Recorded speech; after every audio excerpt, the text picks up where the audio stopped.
Hello, and thank you for joining us for our last evening of purpose with Southampton University Christian Union. It may not be how we were expecting this evening to go. I think a lot of us can say that for a lot of things that have happened this day and this past week, the past 2 years, but let's not dwell on that.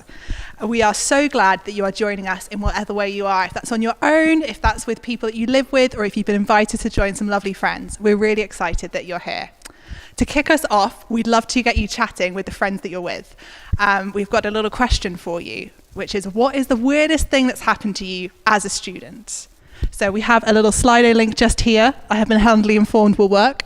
And we would love you to chat amongst your friends and to then upload your questions or your answers, to that Slido as well. And to then we can maybe have a little look. I'm just going to find them up here, and we'll be able to look and see your answers as to what is the weirdest thing that has happened to you as a student. But before we get on to that, we have also a little interview again this evening. So I would love to invite up the lovely Thea, who is going to join us this evening. Hello. Thank you for joining us. Would you like to introduce yourself? Sure. My name is Thea. I'm a second year nursing student here at Southampton, and I'm from Warwick originally. Thank you. The theme of this evening is enduring purpose. And this is something that you've had to think about a lot recently. Can you tell us a little bit what the past year and a bit has looked like for you? Sure, yeah. So last January, my sister, who was 22 and been married 4 months, had a blood vessel burst in her brain stem, which was like the most important part of her brain. She fell into a coma and was given 2 days to live, if that.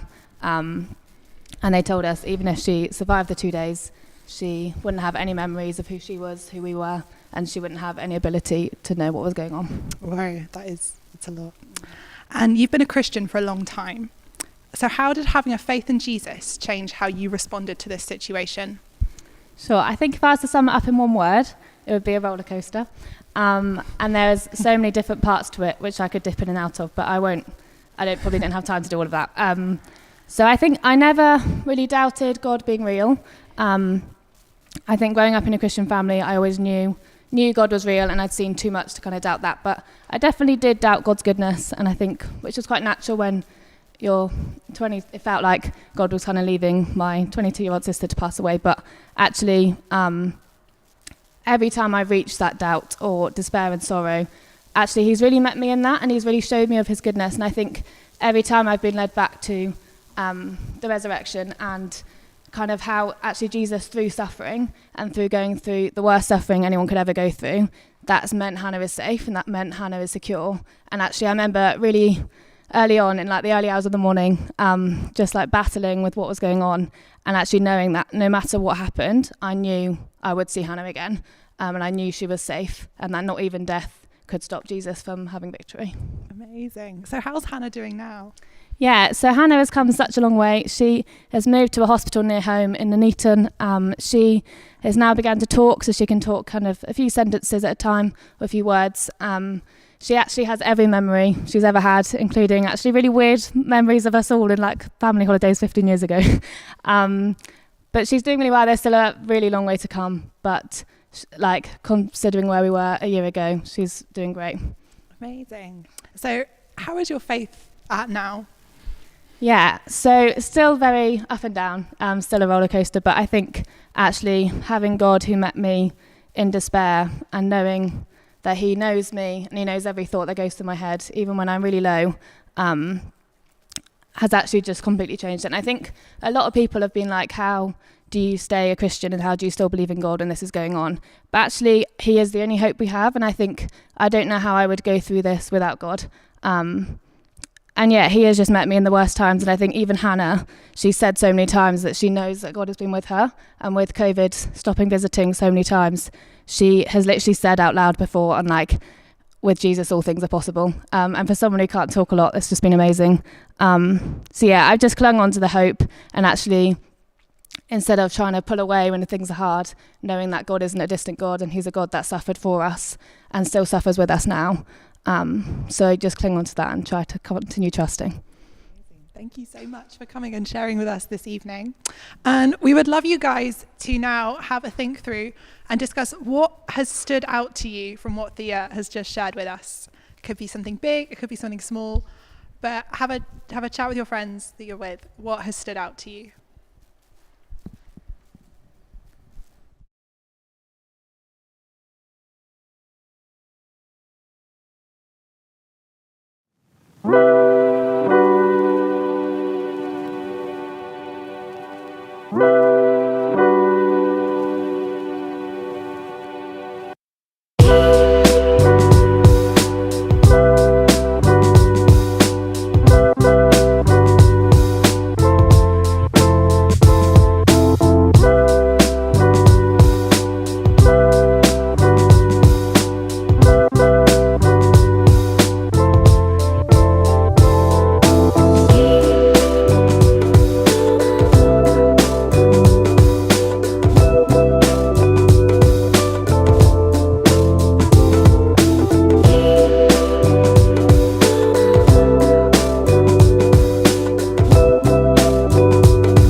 and welcome back. I hope you're bringing those discussions to a close.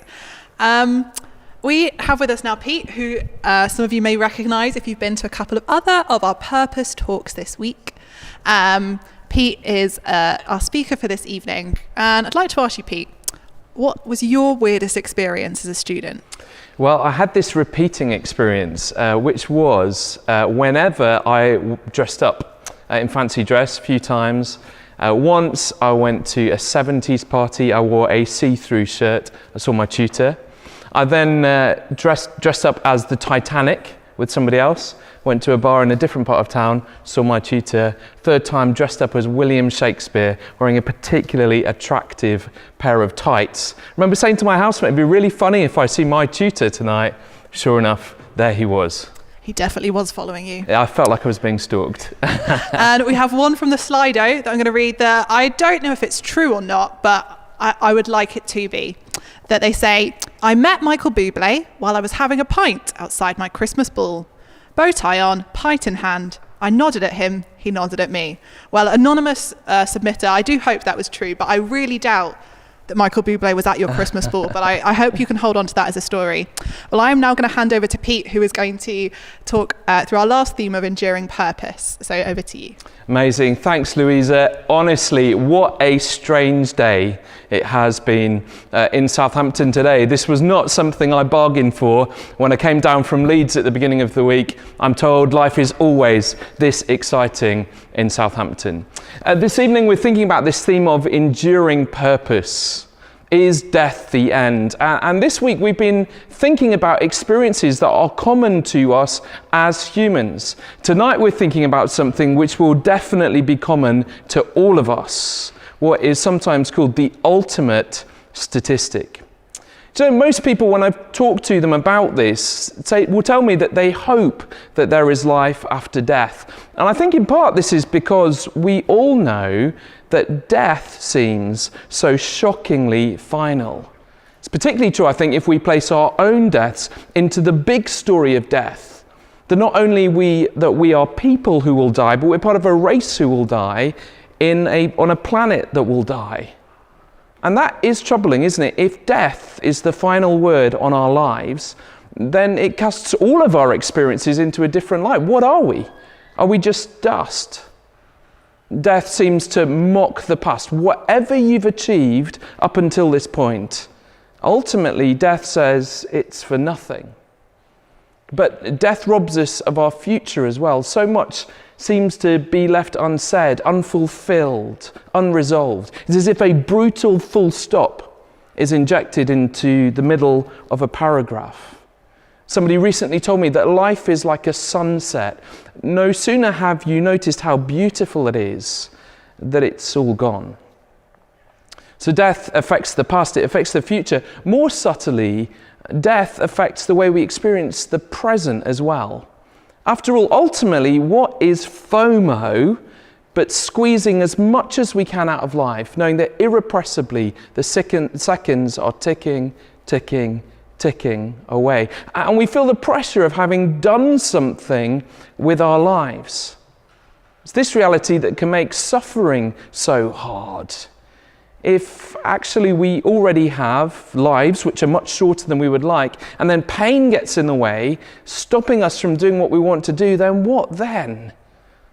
Death is like a haunting shadow which is constantly in our peripheral vision, stopping us from focusing in the present. And so all of this means that most of us live with perhaps a vague hope that there is something beyond death, a distant hope of a happy ever after. And so, at least here in Britain, we talk about people having gone to a better place, or being finally at rest, or experiencing an end to their suffering. And at times it feels like only this vague hope of something beyond death can make death bearable. And yet, I think that we long for death, a life beyond death at all, is surprising if actually we live within a godless universe. If all we are really is a race of naked apes, then why the tears? Why the anguish about death?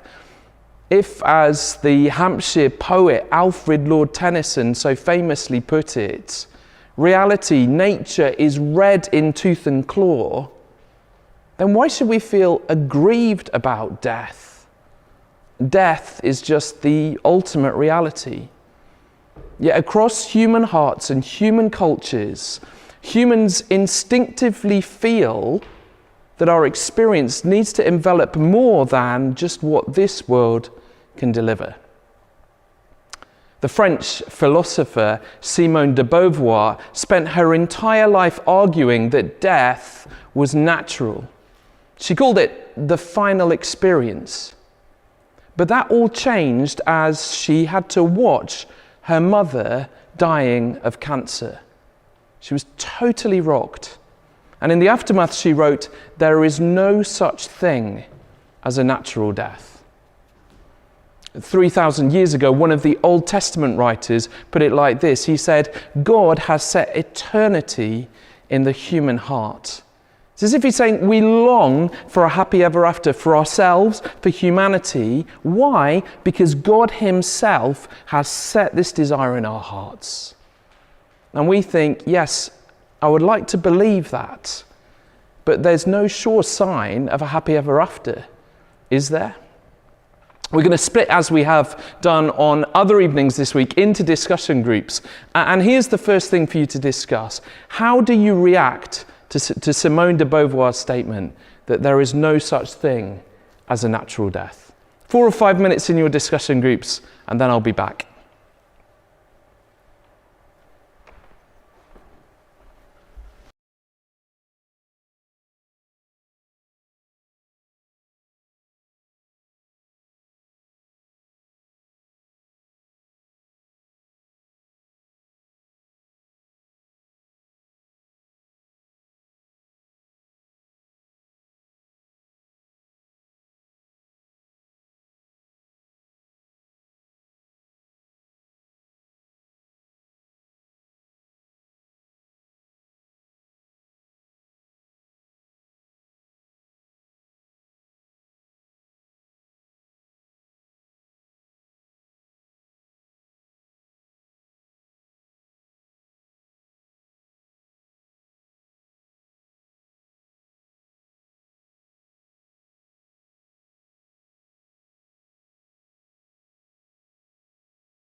Great, thank you. Do be drawing those discussions to a close, and we will draw back together again now. Hope that you've had some great discussions in these various places across Southampton. Now listen, Christians look to the events surrounding Jesus' death and particularly Jesus' resurrection as a reliable indicator that there really is life beyond death, in a way which makes sense of our humanity and our deepest needs.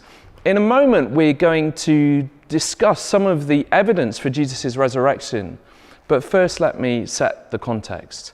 You might know that each evening we've used the Gospel of Mark, the earliest recorded written account of Jesus' life. As the Gospel of Mark draws to a close, Jesus is arrested and he's tried. Meanwhile, his followers scarper. One of them, a man named Peter, is so embarrassed about being associated with Jesus that he denies even ever having known him. And by the time that Jesus is crucified, nearly all of the male disciples have run away. Just a few women stay close to him. Why would they have run away in this way? Well, here's why. To Jesus' disciples, it wasn't just that their close friend was being ripped away from them.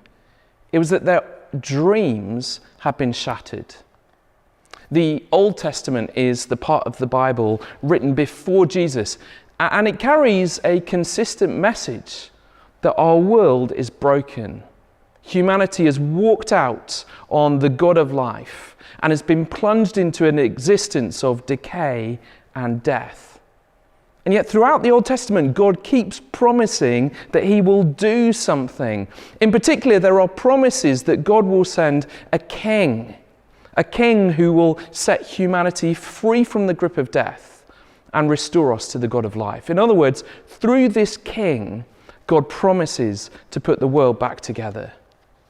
The Jewish people longed for this figure. And the disciples believed Jesus is this one. And they came to this conclusion seemingly with good evidence. First of all, this wild prophet named John points Jesus out in the desert. He points to him and says, "Here is the one, here is the king." Soon after, Jesus is going around speaking as if he were God. He claims the authority of God to forgive people. And the extraordinary things that Jesus did seem to underline his claims.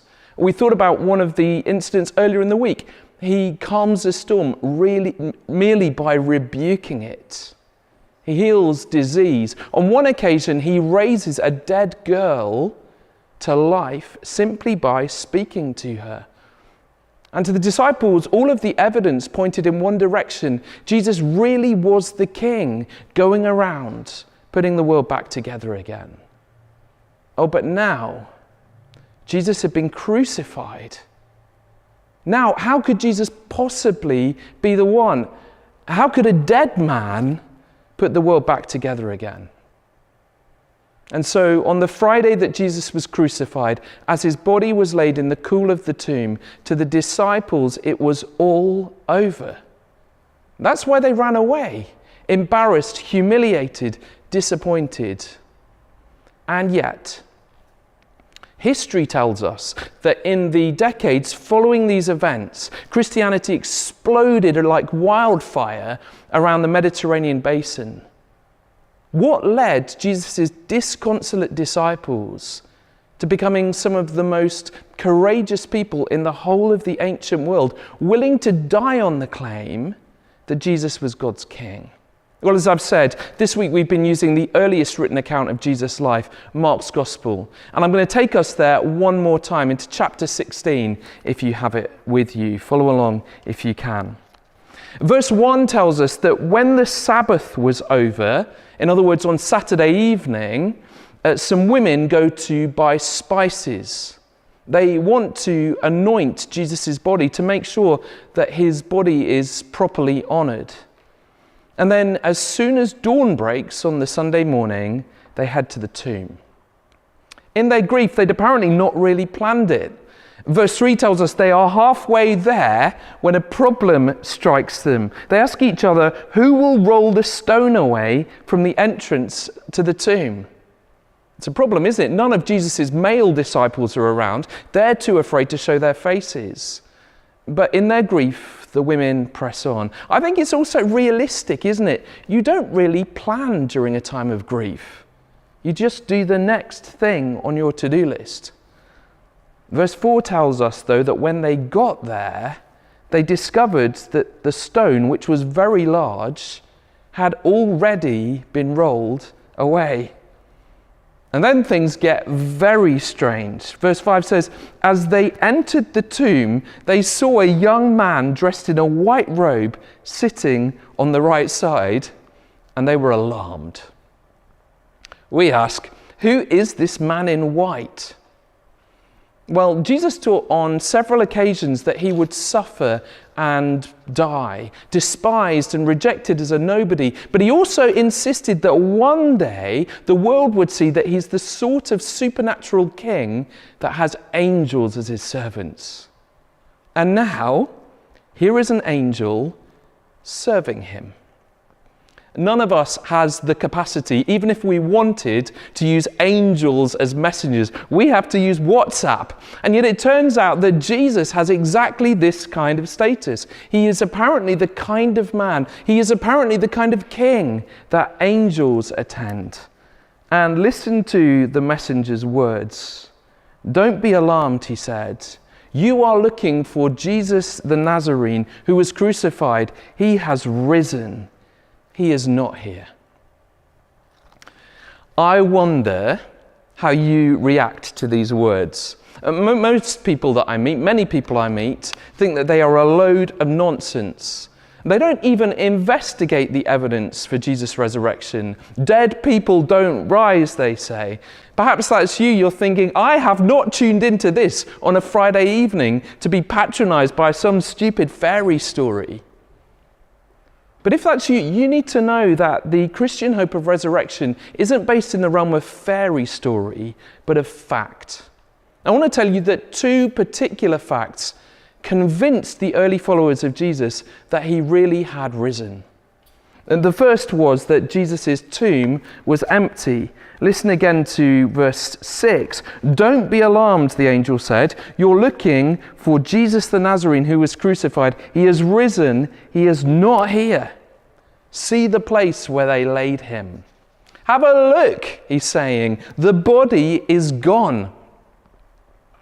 Some people, I think, assume that when the early Christians said Jesus lives, they meant that though Jesus was actually dead and buried in a tomb outside of Jerusalem, he kind of lived on in their hearts after his death, continuing to inspire them. I want you to notice that is not the claim that Mark is making here. He's saying the body of the one who was crucified has now been raised to life. Sometimes people say, well, maybe the resurrection of Jesus is a bit like a metaphor, a fable about new beginnings, of light after darkness, of spring after winter. Let me just say, the Jewish people were not waiting for a new metaphor to ponder. They were waiting for their God to do something. And the fact that Jesus' Jewish disciples turned to the language of resurrection showed that they were convinced that God had done something, not just in their hearts, but in human space and time. They became convinced that Jesus had defeated death and loosened its grip on humanity. Now, some object here. We thought about this a bit at lunchtime. They hear about the empty tomb and they say, oh, well, perhaps there's other ways of explaining it. Perhaps the women went to the wrong tomb. The problem was that Jesus' burial site was a public site. It was the family tomb of a rich man named Joseph of Arimathea. There was also a guard posted outside. So even if the women had gone to the wrong tomb, anyone checking it out could have gone to the right one and simply proven them wrong. In fact, no one even disputed that Jesus' tomb was empty for at least 150 years after Jesus' death. And none of those who would have loved to have pointed to the tomb intact, the Romans, the Jewish leaders, could do so. Others suggest, well, perhaps the body was stolen, maybe by the disciples. But again, there are problems there. History tells us that the disciples died on the claim that God had raised Jesus from the dead. It's one thing to die for a delusion. It's another thing to die for something that you know is a lie. In fact, psychologists say that's simply impossible. Jesus' tomb was empty. But there's a second key piece of evidence. Have a look at verse 7. The angel says, "But go, tell his disciples and Peter, he's going ahead of you into Galilee, and there you will see him, just as he told you." You see what he's saying? Jesus hasn't finished. He's going ahead of you into Galilee. You will meet him in Galilee.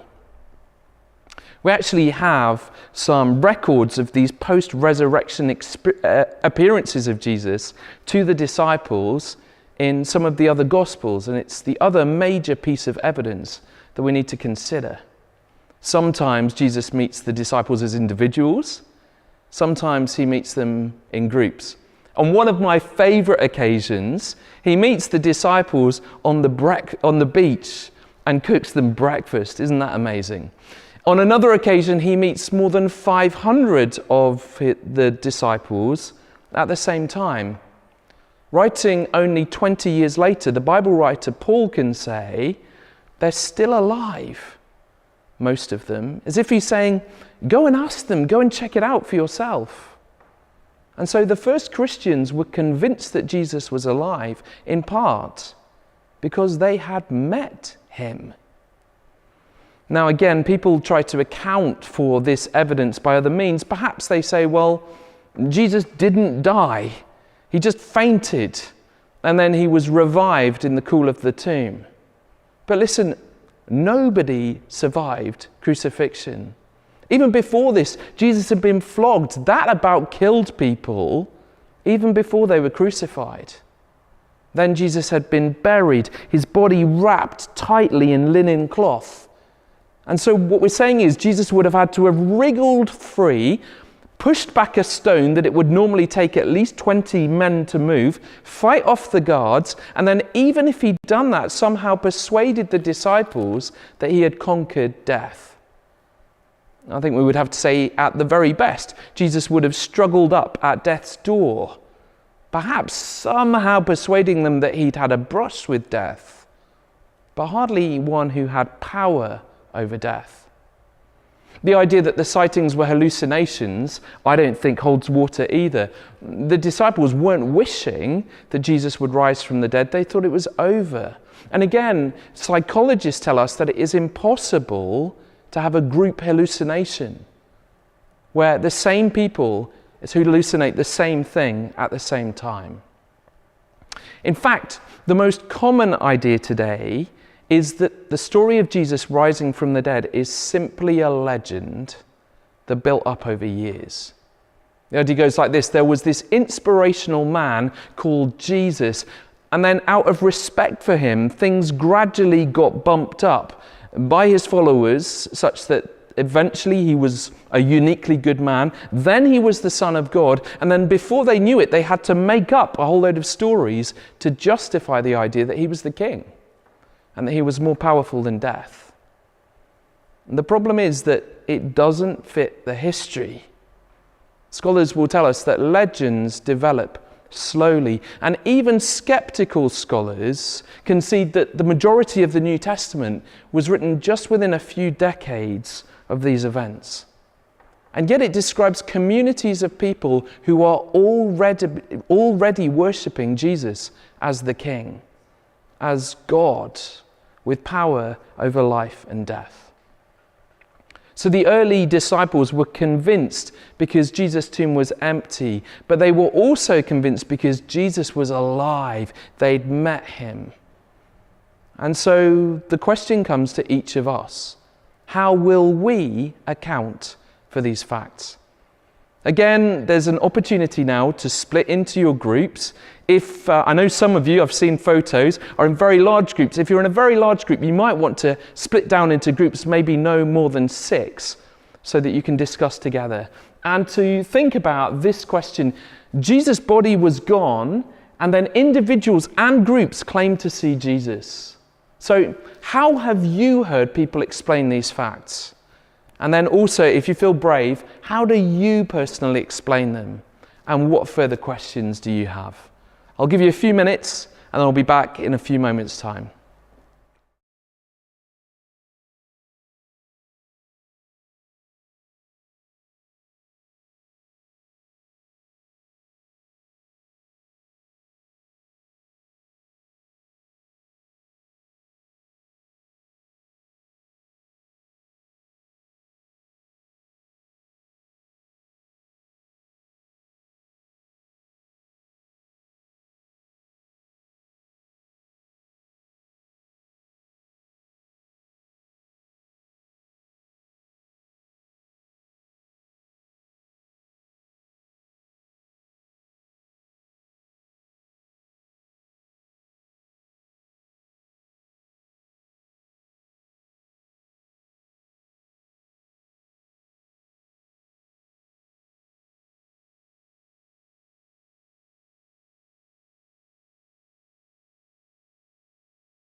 Amazing. I hope that you have begun to think about some of the evidence around Jesus' resurrection. I realise that it is nothing like enough time, but let me encourage you to carry on some of those conversations later in the evening. We've really just begun to scratch the surface of the evidence for Jesus' resurrection. But I do want to encourage you to consider the evidence, because if Jesus really did rise from the tomb, I want to say it changes everything. Here's why. So long as Jesus is in the tomb, nobody knew whether or not Jesus could deliver on the amazing promises that he made in his life. He'd gone around claiming that he was the king. He'd gone around claiming that he would reconcile a broken world to the living God through means of his death. But so long as Jesus is in the tomb, we don't know whether or not he has the power to come good on his promises. But as Jesus' disciples came to believe that Jesus really had risen, it followed that Jesus' claims, large as they are, really are trustworthy. His death on the cross wasn't a failure, it wasn't defeat, but a success. And they saw that not even death could hold Jesus down. He really was who he said he was. He was no ordinary human being.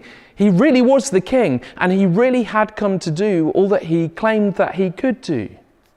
And this is why, as the women start to sense that Jesus had risen, they react as they do. Here's what Mark tells us. Trembling and bewildered, the women went out and fled from the tomb. They said nothing to anyone because they were afraid. They were afraid. Why? I think it's this. As they begin to sense Jesus' power, that not even death can hold this man down, they're awestruck, they are overcome. It's as if they've just realized that there is a wire in front of them and it is live. They're realizing that one like Jesus is not one that they or that anybody else in human history can afford to ignore. Listen, if Jesus was just a teacher who died tragically young, we might be able to consign him to the pages of history. But if Jesus rose from the dead, then he's not just a figure of the past, but a figure of the future as well. He is the King, risen to life forever. And I want to suggest that if Jesus is this King, it brings comfort and it brings challenge. Here's the comfort first. If Jesus really rose from the dead, he really can and he really will restore our broken world. I think when we think about life after death, the most that most of us hope for is a kind of vague cloudland. It's not actually a very appealing vision, which is why I suspect we don't give it very much thought. But this isn't Jesus' vision. Throughout the Bible, the hope isn't that we'll be whisked away to a vague cloudland, but this present universe will be transformed. This physical earth and sky, flesh and blood existence will be restored by Jesus. That means that eternity with Jesus won't be boring. It will be wonderful. Our current world is a flimsy world, a world in which things break and where they decay and die. Nothing lasts, nothing satisfies, not ultimately. Jesus' new world is this world put back together again and transformed. When it's been put back together, there'll be no more mourning or crying or tears.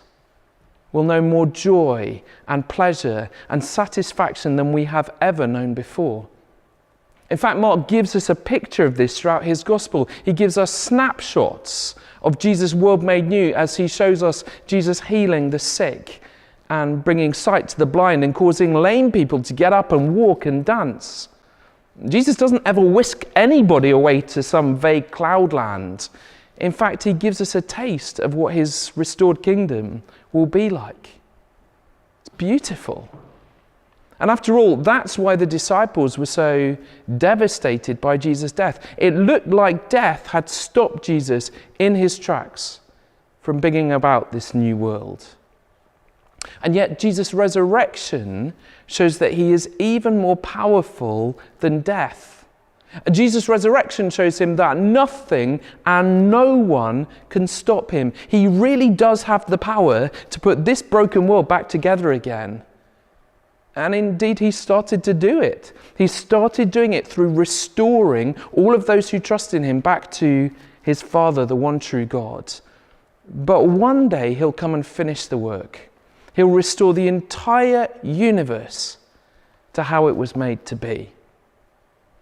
Means that Jesus' resurrection from the dead is a little bit like the crocuses we're seeing poke out from amongst the grass. You see these early spring flowers and you know there is no going back. There may be some cold days ahead, but spring is on its way. In the same way, Jesus' resurrection says there is no going back. There may be some cold and wintry days ahead for us as individuals, for us as a people.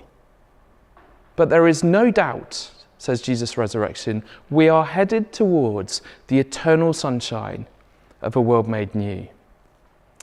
I know as much as anybody else how easy it is to feel overwhelmed by life as we watch loved ones die, or as we watch the TV news, or as we hear stories of suffering.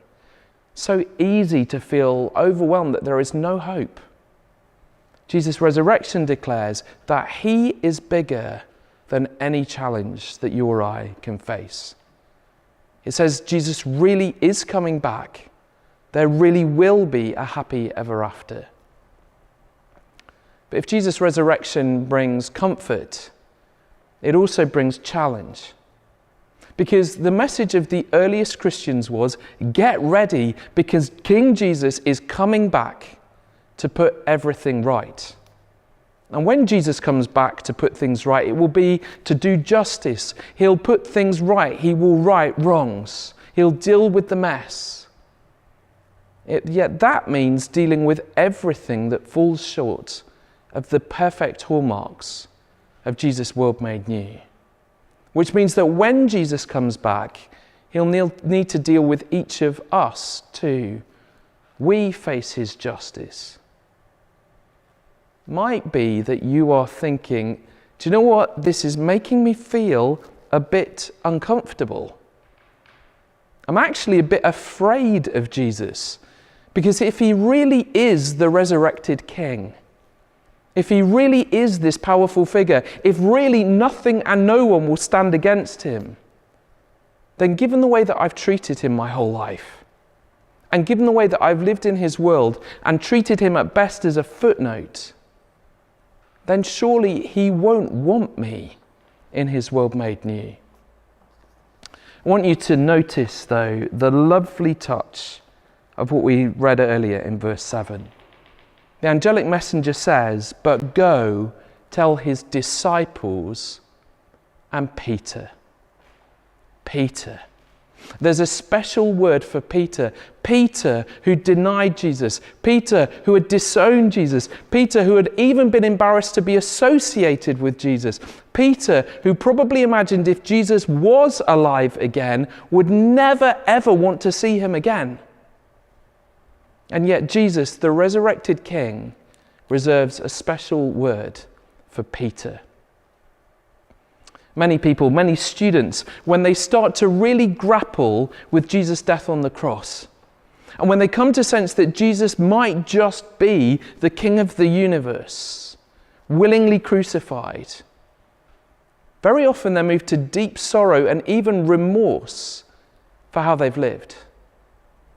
If that's where the way that I lived took Jesus, they think, that's where my words, my thoughts, my actions led him, then I can't possibly believe that he would forgive me. Not now. Not after what I've done. Not after how I've treated him. But here there is explicit hope for the disciples, and there is explicit hope for Peter, and therefore there is explicit hope for you and for me too.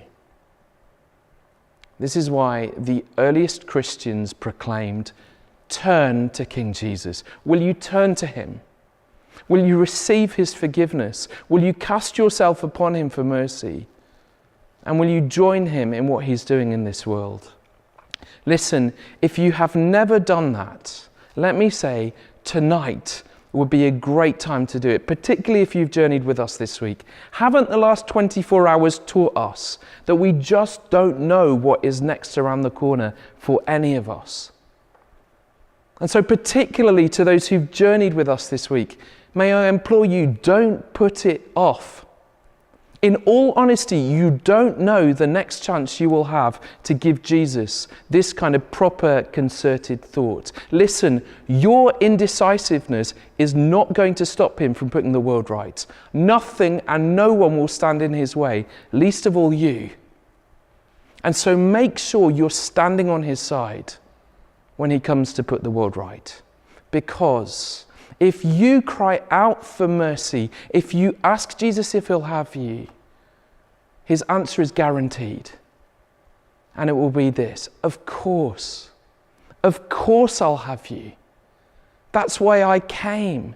That's why I died on the cross for people like you, so that you could be forgiven, so that even you could come and enjoy life with me in this world made new.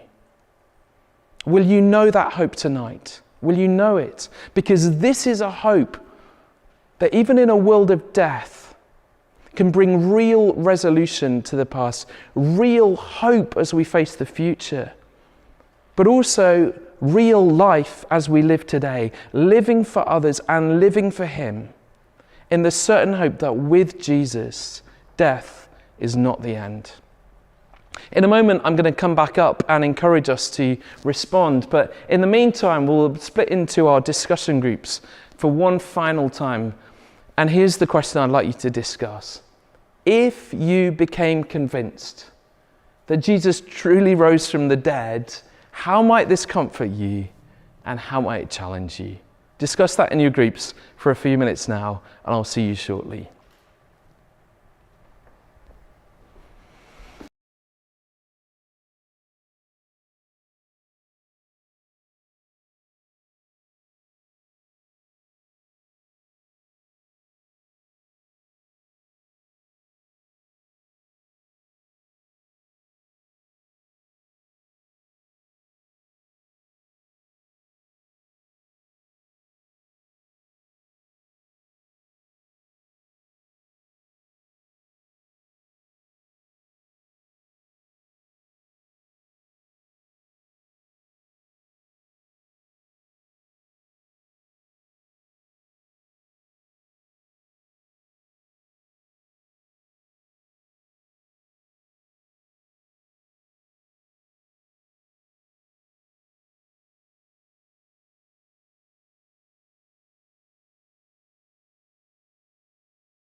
drawing those conversations to a close. Again, I imagine that there may well be all sorts of things that you want to keep talking about.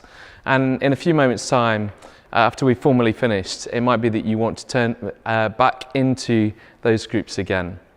Listen, we're at the end of a brilliant week of events, and I hope whether or not you're a member of the Christian Union, you can be really thankful to the students who put in so much hard time in making these events happen, not least the amazing technical team that have put on this live-streamed event. But I wonder how you will look back to Purpose 2022, however much of it you've been part of.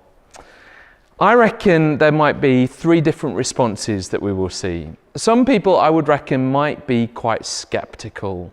And to be honest, even having had a little bit of a taste of the evidence around Jesus' resurrection, you're unconvinced. Listen, I want to say thank you so much for being one of those who tunes in this evening.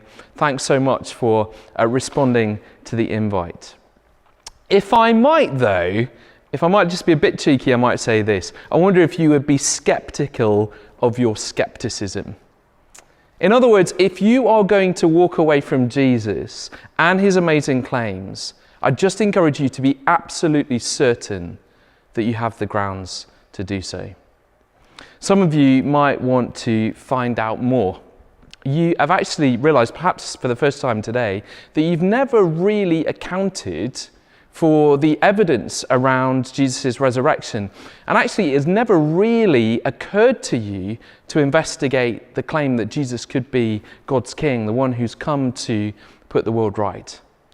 Let me encourage you tonight to say to one of the Christians in the place that you're watching, I'd like to find out more. There are various ways that you could find out more. You can get in touch with me, Peter Dre. I'm quite easy to find on the internet. I'll respond to your DMs. It might be that you want to come to church on Sunday to see a whole community of people who have been shaped by this story of Jesus' resurrection. You want to see what it looks like to be part of a community with hope. There are discussion groups that happen each week around Southampton University which discuss very similar themes to the ones we've been thinking about this week. You'd be really welcome to join one of those discussion groups. Again, you could find out more. And in a moment, Louisa is going to tell us about an amazing course called Purpose Explored. Again, you might want to say to a Christian mate, will you take me along to that? We know how nerve-wracking it can be walking into a room by yourself. But your questions will be dignified, you'll be really welcomed, and you'll be able to find out more about Jesus. But listen, I reckon at the end of a week like this, and honestly, for some of you that I have had conversations with, I want to speak directly to you, and I want to say, I think there are some people watching, and you say, I don't know everything about Jesus. Of course you don't. I don't know everything about Jesus, but I know enough to want to trust him. I want to experience the life that comes from knowing the pains and the hurts of the past has seen. That I can be forgiven. That I can be given a hope of life which doesn't end in death.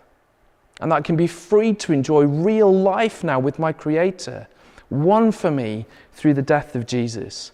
I really hope that some of you that I've met in person this week might be now at the point of saying, do you know what, Jesus? I want in.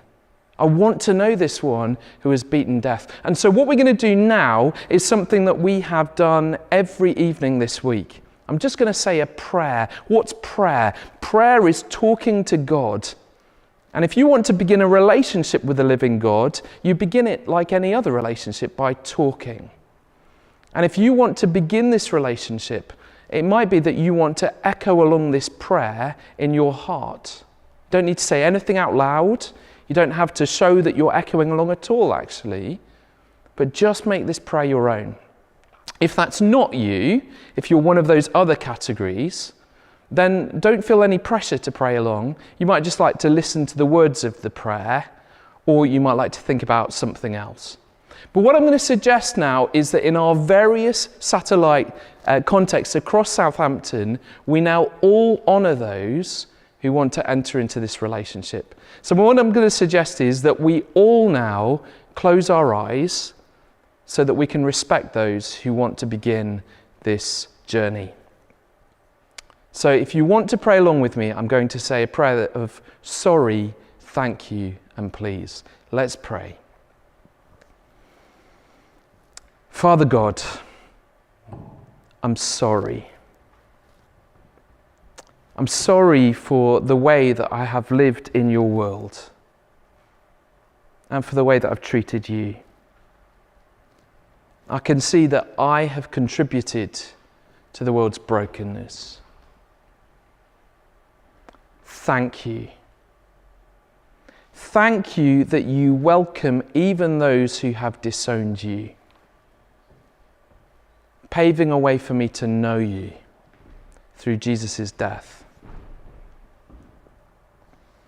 Please forgive me on account of Jesus. Come and live with me and help me to know life, knowing that death is not the end. Amen. Listen, if you prayed that prayer, I'd love you to tell someone this evening. In part, it will help you just to nail that commitment to Jesus as King to your heart. But also, a Christian around you will just help you as you start learning to trust in him with a whole new frame of reference, knowing that Jesus is not the end. Goodness, what an adventure that will be. Someone from the CU would love to get alongside you and help you to explore more of what that is. It might even be that you want to let me know your story. I would love that, regardless of whether or not you're yet at that point. Listen, it's been brilliant joining you in Southampton this week. In a few minutes' time, I'm going to head back north to Leeds. But as and when we next meet, I want to say to you, may each of us find an even greater sense of purpose in our lives ahead. Louisa. Thank you so much, Pete. It has been wonderful to have you join us this past week. And I'd love to reiterate Pete's invitation and encouragement to join in with some things that are happening this week. First and foremost, church is happening on a Sunday around the world and here in Southampton. And there are a great number of churches to come along to. And I'd really encourage you, especially if you don't normally come along to church, but are watching us here now with a Christian friend, especially to ask them to join them at church this Sunday, whether that's in the morning or in the evening, even if that's something you would never normally consider, to come and join for this Sunday and just to hear a little bit more about this Christian God and this faith and what this means. And secondly, I'd love to reiterate the invitation to come to Purpose Explored, which I think there'll be a slide just here, which is going to look even deeper into Christian faith and what that means. And it's just a real chance for you to continue those conversations, to ask those questions, and to come alongside in community and to have a meal. And that will be in the Faith and Reflection Centre on campus at 7:00 on Thursday evenings for these dates here. You can find out more information from the CU website, the Facebook and the Instagram. There is a whole wealth of people you can then contact as well. If you have any other questions, again, as Pete said, I'd just love to say, please get in contact with whatever you'd like to ask or share. That is the end of our live stream this evening, but please do continue those conversations, chatting with those you're with, discussing what we've talked about, and not only tonight, but looking forward.